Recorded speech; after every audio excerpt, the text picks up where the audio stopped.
What is going on, you guys? Welcome back to the channel once again. Today I am going to be reviewing Furious 7. That's right, you guys. We are almost done. I am nearing the end of this reviewing this franchise. After this film, I will have Fate of the Furious and Hobbs and Shaw remaining before I will do my ranking.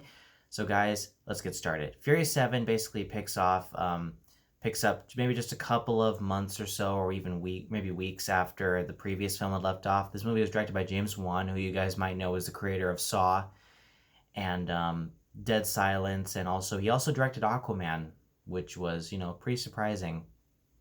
And he also directed The Conjuring and Insidious.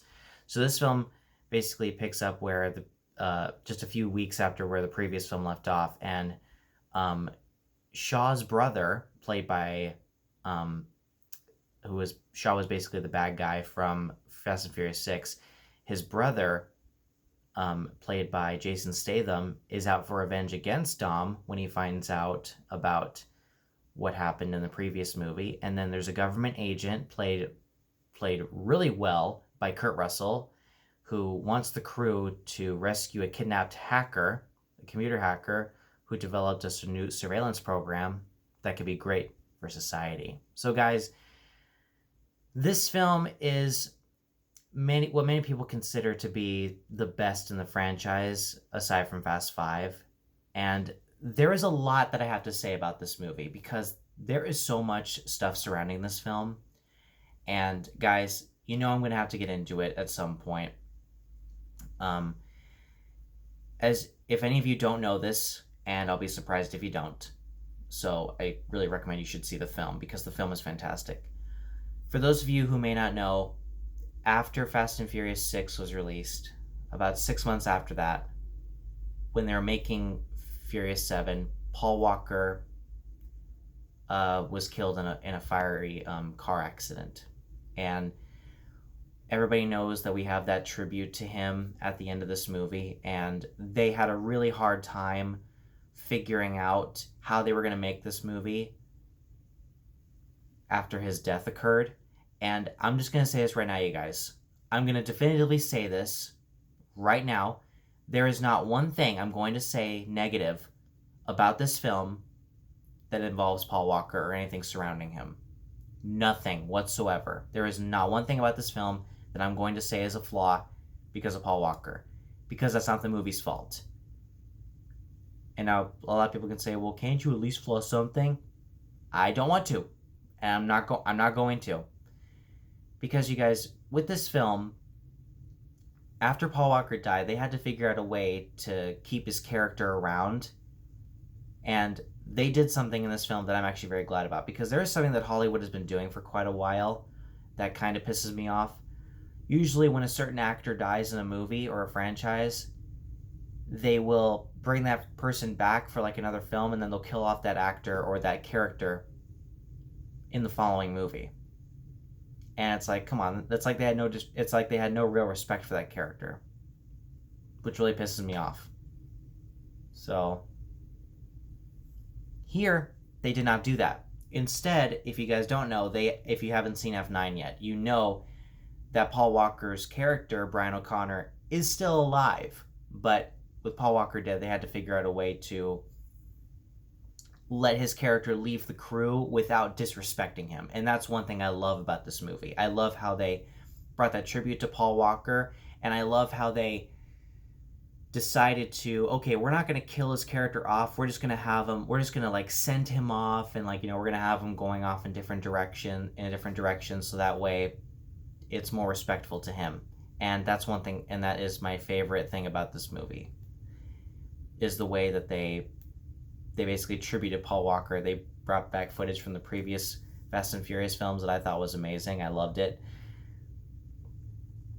And guys, yeah, so there's not one thing about this film. I mean, guys, well, granted, there are shots in this film where you can tell that it's not Paul Walker in the shot. Like, it's clearly, they had to bring in both of his brothers to stand in for him and do CGI, so that way they could figure out how to, like, okay, well, Paul Walker's dead, so how are we going to have someone stand in for him? And they brought in his brothers, and they decided to CGI Paul Walker over his brothers' faces, so that way it would look like Paul Walker was in the film. And I admire they did that. I'm not saying this is a flaw by any means. I'm just saying it's something that I noticed. You can tell, but it's not a flaw by any means with this movie. I'm not going to flaw the movie for that at all. I will say some of the car stunts in this film are also really well done, particularly when this movie, every single Fast and Furious film finds a way to top the last one in such a unique way. Like the last film, they had a chase scene involving a tank and another chase scene involving a jumbo jet. This one, they actually drop cars out of an airplane and they jump a car between 3 buildings, which involves that Lycan Hypersport supercar that I am probably addicted to. I love that car. It's freaking awesome. That was a really cool stunt in the film. I thought it was really well done. And also some of the fight scenes in the film, particularly the one involving Vin Diesel and Jason Statham towards the end of the film, was pretty well handled. I liked it. I thought it was pretty fun. It's pretty badass. They have like 2, like Vin Diesel's got like 2 wrenches, and then Jason Statham has got 2 of these pieces of his car that are like 2 battle axes that he has, and it's a pretty badass scene, and I love it. There's also another fight scene involving the famous fighter Ronda Rousey in this movie. She has a little cameo in this film, and she was really badass, and I loved it. Yeah, there's a lot of stuff I loved about this movie. But granted, this movie is not without its flaws, though. But good thing, guys, no flaw involving Paul Walker. Nothing. Instead, I have my own other issues with this film. I will say this, that there was not a Dwayne Johnson in this movie. He was just basically thrown off to the side, and you do see him in the very beginning of the film, and then he comes back again at the very end. So I would say he's probably got 20 minutes of screen time here, and it wasn't really enough because he was a huge highlight of Fast 5 and Fast and Furious 6. So the fact that they didn't have him in this movie that much was kind of a downside. Granted, this movie's still great, but I still wanted more of him.